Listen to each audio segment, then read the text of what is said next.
आमर बाबू जने पचारि जे रामचंद्र जेतेबेले सेतुबंध प्रतिष्ठा कले से काहाकू निमंत्रण करथिले आउ कोन तांको को दान दक्षिणा देथिले। जो बाबूटी पचारि जदि ठीक है आपण हाँ करेंगे जदि न मन पाइला आपण निजे कहले मध्य मु शिखिबी से जिनसटा कहीं बहुत मूल्यवान जिनस एगुड़ाक ए जिनस सब जगह मिले ना आज्ञा। बाबू जो आमर प्रश्न पचारे जेतेबेले रामचंद्र प्रभु रामचंद्र सेतुबंध बांधिले से चिंता कले मु काहाकू निमंत्रण कले मोर सेतुबंधटा को प्रतिष्ठा करिवो सी सेमितिकार लोकटे हेइथिबा पई पड़िवो हेले काहाकू डाकिबे जदि अयोध्यार गुरु तांगर पुरोहित को जदि डाकिबे ताहले से तो आसी परिबेनी अयोध्या कोड रहिला आज्ञा से कोन आसी के सेतुबंध प्रतिष्ठा करि परिबे कि वशिष्ठ ऋषि तो आसी परिबेनी काहाकू डाकिले हबो तांकू से समय मने पड़ी गला आज्ञा रावण कथा। रावण जने ज्ञानिक लोक महापंडित रावण जने महापंडित आज्ञा। रावण सदा सर्वदा तार राक्षस से नुह से केतेबेले को कर्म करे केतेबेले को कर्म करे प्रभात समय से कौन करे ना सदा सर्वदा भगवान को चिंता करे भगवान पूजा से लीन थाए आउ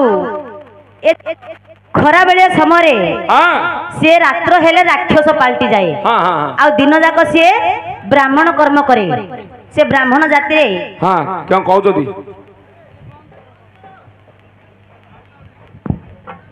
महाप्रभु पलैले रे बापा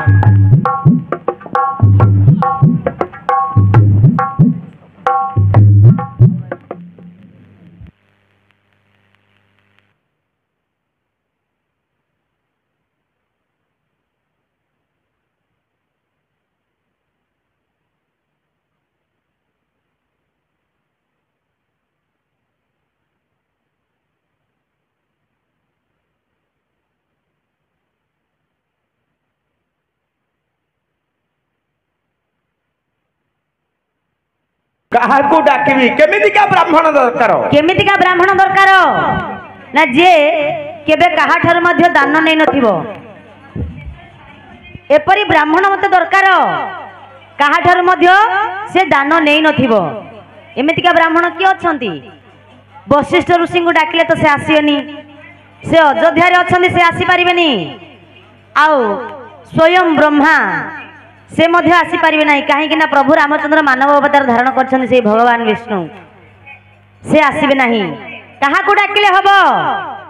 से समय नारद कहिले तमे जदि चाहुछ ताहाले रावण को डाकी दियो। प्रभु रामचंद्र कहले अरे से पर हमर शत्रु तांको डाकिले कोन से आसीबे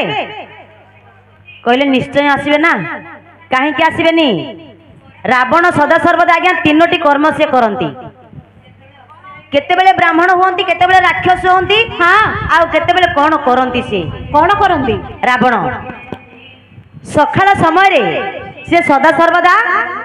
भगवान को चिंता करती हाँ आउ दिन बेले जार जेकोसी कार्य थाए से करती ब्राह्मण कर्म करती रात्र हो गले राक्षस हो जाती एणुकरी प्रभु रामचंद्र को कहले जे तमे रावण को डकाई आण से निश्चय तुम जगह को आसबे तुम कार्य सिद्ध करेंगे। ए समय प्रभु रामचंद्र गोटे चिठीटे लिखिले रावण को पाख गोटे चिठीटे लिखिले कौन ना प्रथमे ओम नमः शिवाय लिखिदेले कहीं ओम नमः शिवाय लिखिले आज्ञा ना रावण होची से हेला शिवंकर भक्त सदा सर्वदा शिव को पूजा करती एणुकरी प्रथमे लिखिदेले ओम नमः शिवाय कहीं ना रावण ओम नमः शिवाय पढ़ीदेले मन में क्रोध आ जात हेब ना तेणु महादेवंकर ओम नमः शिवाय लिखिदेले जहाँ लिखा कथा लिखिले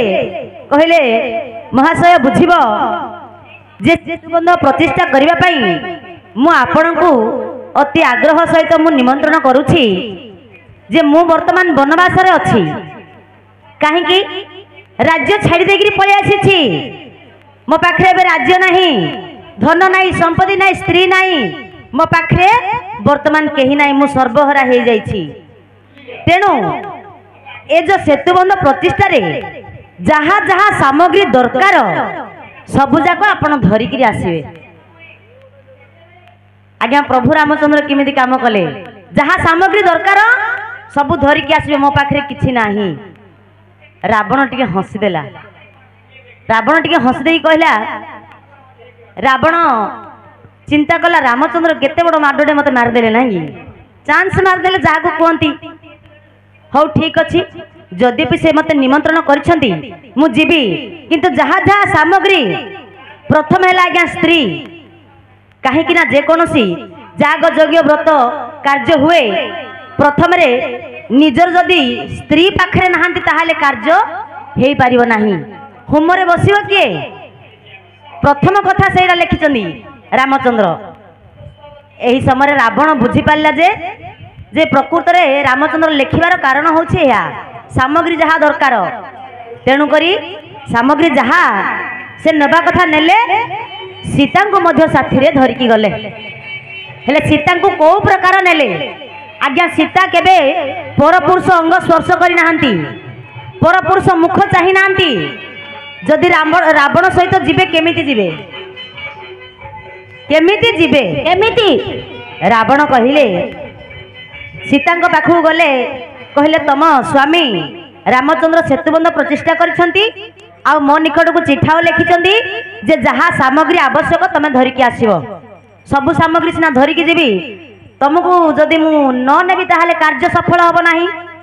पुणी आडे मनरे भय करचंती सीता को नेकी जीवी जदि सेठी आका सीता को रखिदे बोली कहले मु आउ आनी पारबी नाही। रावण चिंता करी तथापि सीता को कहले कहले सी तो झील हेबे माँ हेबे आज्ञा कहले माँ तमे गोटे काम कर हाथ जोड़ी कहले सीता को तमे मो साथी रे टिके चल। सीता कहले मु परपुरुष को स्पर्श करि पारिबी नाही मु तम सहित जीवी कि परी। एही समय रावण कहले जे मो हस्त ये हेला पद्म ये हेला पद्म तमे हस्त पद्म तमे या उपरे विराजमान कर मु तुमको अति आनंद रे नेकी प्रभु पाखरे पहुंचे देवी। आज्ञा हस्त पद्म रे बसई देले रावण धरिकी चली गले किंतु सीता जाई कोन रामचंद्र पाखरे बसी थिले कि सेतुबंध प्रतिष्ठा कला बेले सीता कोन पाखरे बसी थिले कि रामचंद्रंगर नाही आज्ञा बसी नांती। से जेते बेले धरिकी गले सीता को तांकर विमान ऊपर अछंती सीता रथ रे अछंती प्रभु रामचंद्र बसिछंती सीतांकर प्रतिबिंबटा आसिकी रामचंद्र बाम पार्श्व पड़ला अर्थात जाको कहबा छाईटा आसिकी पड़िला बाम पार्श्व से सीता अछंती कोठे रावण पाखरे तार प्रतिबिंबटा आसिकी रामचंद्र पाखरे पड़ुछि से कार्य करछंती। आज्ञा एमिति कार्य करिक सेतुबंध जेतेबेले प्रतिष्ठा हो गला से समय दक्षिणा देवा पाई प्रभु रामचंद्र कहले कहले रावण तमे आसिल मोर सेतुबंधटा को प्रतिष्ठा कल तमे जहाँ दक्षिणा मागुच माग मु तुमको देवी किंतु सीता को मागिले मु दे पारिबी नाही। सीता को जदि तमे मागिबो ताहाले दे पारिबी नाही ता व्यतीत तमे जहाँ मागुच माग मु तुमको देवी। रावण टिके हसिकी कहले कहले प्रभु आपण तो अंतर्जामी पुरुष नारायण सबु कथा जानी पारंती आपण मते छलना करूछंती मु सीता को मागिबी नाही। आपण को किछि दान धर्म करिया पई किछि सुना टंका अलंकार मते किछि आवश्यक नाही। जे कि 33 कोटी देवता को पाद तले खटेकी रखि जाग्या रावण ताको अभाव कोन अछि जे प्रभु रामचंद्र तांकू देबे। केवल भिक्षारे मागिले रावण कोन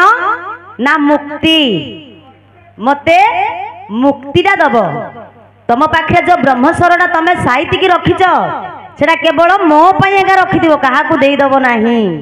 सेही मुक्ति बोलिबा जिंस प्रभु रामचंद्र दक्षिणा देइथिले रावण मागिथिले एतिकी जानिली आउ समस्ते कहउछंती जे सीता को रावण बलपूर्वक बलात्कार कर नहीं गला नाही। माँ सीता निज स्वेच्छा जाइछन्ती रावण सहित निज स्वेच्छा जाइछन्ती रावण चोराई कि नहीं नाहंती कहीं ना जेतेबेले प्रथमे प्रभु रामचंद्र सीता को विवाह करिकी अयोध्या धरिकी आसिले दशरथ कहिले जे मो बहु आज नुआ नुआ घर को आछंदी मो सीता रोषे करिवे मु आज भोजन करिवी सही समय माँ सीता कही गोटे कथा दशरथ को कहले बापा मु रोषे करिवी किंतु गोटे ब्राह्मण टी डाकी आण प्रथमे मु ब्राह्मण भोजन खुएबी ब्राह्मण को अन्न परसेबी ताहापर समस्ते खाइबे ताहाले मु रोषे करिवी सीता कहले से समय दशरथ कहले आमर तो अच्छा कुल पुरोहित अच्छा ना वशिष्ठ ऋषि अच्छा निमंत्रण करदेवा तुम बाढ़ा बाड़ी कर से भोजन करेंगे सीता कहले नाई से राज्य अच्छा निमंत्रण कले हम ना हेले क्या निमंत्रण कर महापंडित जी हो रावण को आज्ञा निमंत्रण करते प्रथम सीता जिते बह करसिले रावण को निमंत्रण कले खाइबापी रावण आसिले अति आनंद रे माँ सीता परसी देले रावण खाई बसिले सीतांगर भोजन एत स्वादिष्ट थिला जे रावण मनटा पूरा संतुष्ट हो गला से ही समय माँ सीता निकट में हाथ जोड़ी रावण कही कौन जदि केबे किछि कोपरी भाव जदि सुजोग मिले ताहले मो लंकागढ़ को तमे टिके निश्चय आसीबो माँ सीता को कही तेणुकरी जेतेबेले रावण सीता को चोराई नेबा समय ठीक उपयुक्त समय से ही समय रावण कही माँ तमे तो आसीछ मो गाँ निकट को आसीबा कथा मो राज्य निकट को आसीछ जदि मो जगार टिके गोड़टा तमर पड़ जाता ताहले मते मुक्ति मिलंता